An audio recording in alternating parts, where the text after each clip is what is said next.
गेल्या अनेक वर्षापासून बीजेपीचं काम करणाऱ्या सुहासिनी नायडू यांना अखेर बंडखोरी करायला लागलेली आहे. त्यांना उमेदवारी न मिळाल्यामुळे त्यांनी राष्ट्रवादी अजित पवार गटाकडून अर्ज दाखल केलेला आहे. आपल्याबरोबर नायडू मॅडम, आपण त्यांच्याशी बोलूया. मॅडम, का तुम्हाला राष्ट्रवादी जॉईन करायला लागली? गेल्या अनेक 12 वर्षापासून आम्ही भारतीय जनता पार्टीसाठी काम करत आहोत.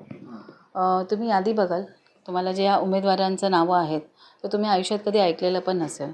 घराणेशाही आहे. जिल्हाध्यक्षांचा भाऊ, त्यांची मुलगी आणि त्यांचे नातेवाईक, आणि दुसरं ते विजय साळेजी जे नाईक साहेबांच्या गटातले आहेत. म्हणतात त्यांचे कोणत्याच कार्यकर्त्यांना तिकीट देण्यात नाही आली आणि त्यात ते कारण होतं आणि दुसरं घराणेशाही. आज इतकं वर्ष आम्ही भारतीय जनता पार्टीसाठी काम करत आहोत, तर आमचा पण हक्क आहे ना.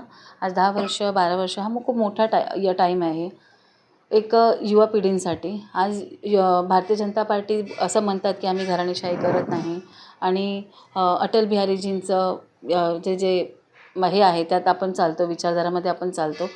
खरं म्हणायला गेलं तर भारतीय जनता पार्टी आता पहिल्यासारखं राहिलेलंच नाही आहे. आज तुम्ही बघाल पूर्ण महाराष्ट्रामध्ये तेच एक हाहाकार लागलेला आहे. प्रत्येक ठिकाणी तुम्ही मीडियामध्ये तेच बघत आहात, ह्यांची तिकीट कापली गेली, नवीन भरती नवीन भरती. नवीन भरतीची गरज कशाला पडली? आपल्याकडे कार्यकर्ते आहेत, त्यांच्याच जीवावर आज भारतीय जनता पार्टी सत्तेवर आलेली आहे. जे आले त्यांनी तुमचं काम केलेलं का?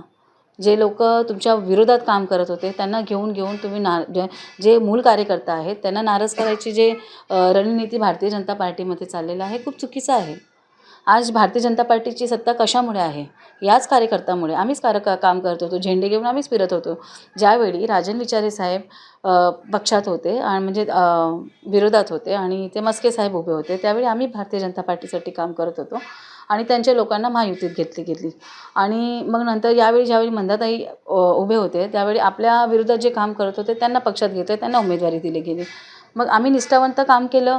आम्ही कुठेतरी निष्ठावंत असं तर किंमत आज आम्ही भोगत असं म्हणलं तर काही चुकीचं नसेल.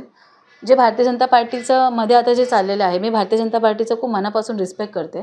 पण आज जे भारतीय जनता पार्टीमध्ये ते चाललेलं आहे इतका वर्षापासून, नवीन लोकांना घेणं फक्त इन्कमिंग चालू आहे. भारतीय जनता पार्टीला का आपल्या कर्तृत्वावर, आपल्या कामावर विश्वास नाही का? आज इतकं योजना आणल्यात, लाडकी बहीण योजना, हे सगळ्या योजना किती छान छान कामं केलेले आहेत. त्या कामावर तुम्हाला भरोसा नाही आहे का? कोण कारणीभूत आहे तुमच्या यासाठी तिकीट कापणार? आमचे जिल्हाध्यक्ष डॉक्टर राजेश पाटीलजी. त्यांनी आल्यापासून, जेव्हापासून ते जिल्हाध्यक्ष झाले, त्या भारतीय जनता पार्टीसाठी एक मोठे कीड आहेत. जेव्हापासून ते जिल्हाध्यक्ष राहिलं, महिला अध्यक्ष दिले, जे काही कामच नव्हतं केलेलं, कधी आयुष्यात कुणाला थोबाड नाही दाखवलं, तसं महिला अध्यक्ष दिलं. त्याच्यासाठी पूर्ण महिलांची विरोध झाली आणि मग ते टीम स्थगित करण्यात आली.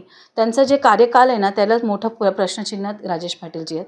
आणि आज जेव्हा तुम्ही बघाल उमेदवारीच्या वेळ आली, पूर्ण नव्या मुंबईमध्ये राजेश पाटीलजी जुने होते, त्यांना माहिती होतं सगळं सहकारी माझे जे आहेत, बरेच लोक, पांडुरंग आमलेजी, दत्ता गंगाडीजी, या सगळ्यांनी निष्ठावंत पार्टीसाठी काम केलेले आहेत. किती वर्ष दत्ताजी तर युवा अध्यक्ष राहिलेले.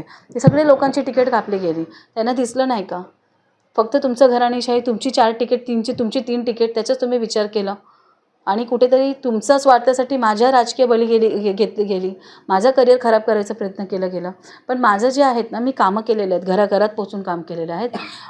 महानगरपालिकेच्या निधीतून काम केलं आहे, आमदार निधीतून काम केलं, स्वखर्चेतून काम केलं, घराघरात मी पोचलेली आहे. मतदार हा माझ्या चेहऱ्याला ओळखतात, चिन्हाला नाही. तर मी डिसाईड केलं की मला लढायचं आहे, कारण की मी भारतीय जनता पार्टीवर जिवंत नाही आहे. मी माझं जे काम केलं आहे, आज 10 वर्ष माझं ऑफिस आहे, माझं सगळं कार्य आहे. कोणी मला एक पैसा नाही दिला आहे, मी माझ्या पद्धतीने काम केलेलं आहे. तर मला माझ्या कार्यावर विश्वास आहे, म्हणून मी आज राष्ट्रवादी अजित पवार गटात प्रवेश करून आज मी निवडणुकाचं रिंगणात उतरलेली आहे. काय वाटतं तुम्हाला, तुमच्या पॅनलमध्ये कोणावर तुमची टफ आहे? भारतीय जनता पार्टी, शिवसेना? बघा, सर्वप्रथम तर आज भारतीय जनता पार्टीच्या म्हणजे बराच फॉलोअर आहे, लाट आहे, मान्य करते, पण भारतीय जनता पार्टीचा उमेदवाराला कोण ओळखत नाही, तर हे मला प्लस पॉईंट आहे.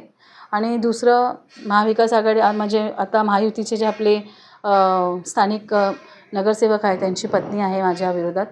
आता ह्या पॅनलमध्ये बघू आता आपण कसं, पण मला विश्वास आहे की मला चांगलंच मतं पडतील, कारण की मी आज नेरूळ, जुईनगर, सांडपाडा हे जे प्रभाग आहे, ह्यामध्ये मी उठून काम केलेलं आहे. तर माझ्या लोकांवर विश्वास आहे, कारण की मी आता 2 दिवसापासून बघते. तुम्ही परप्रांतीय आहे म्हणून पण तुम्हाला डावलं गेलं असा पण एक समज आहे. हो, मला बोलले गेले, म्हणजे आमच्या जे मंदाताई होते त्यांना पण जिल्हाध्यक्ष सरांसर तेच बोलत होते, माझा पॅनल आहे, ती नॉन महाराष्ट्रीयन आहे, ती नॉन महाराष्ट्रीयन आहे. ताई मला सारखे बोलत होते, राजेश पाटीलजी हेच कारणं देतात आहे. त्याच्या व्यतिरिक्त मी व्हाईट हाऊसवर गेल्यानंतर पण दोघे, संजीवजी नाईक साहेब आणि या दोघांनी मला तेच कारण दिलं की तुम्ही दक्षिण भारतीय आहात, तुम्हाला लोक वोट नाही करणार. मी लहानपणापासून इथेच राहिली, माझा जन्म इथे झाला आहे. त्यांना एवढं सगळं बोलल्यानंतर, आणि आमच्या इथे कॉस्मोपॉलिटन एरिया आहेत, सेक्टर 4 या सगळ्या ठिकाणी तुम्ही बघाल, म्हणजे हे मराठी जे अस्मितेचं हे लोकांनी जे राजकारण केलेलं आहेत ना, ते अत्यंत चुकीचं आहे. म्हणजे मनाला ते वाईट वाटतो असा हा विषयचा.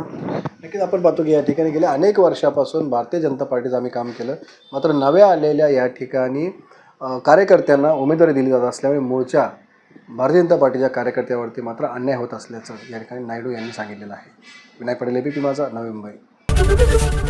एबीपी माझा, उघडा डोळे बघा नीट.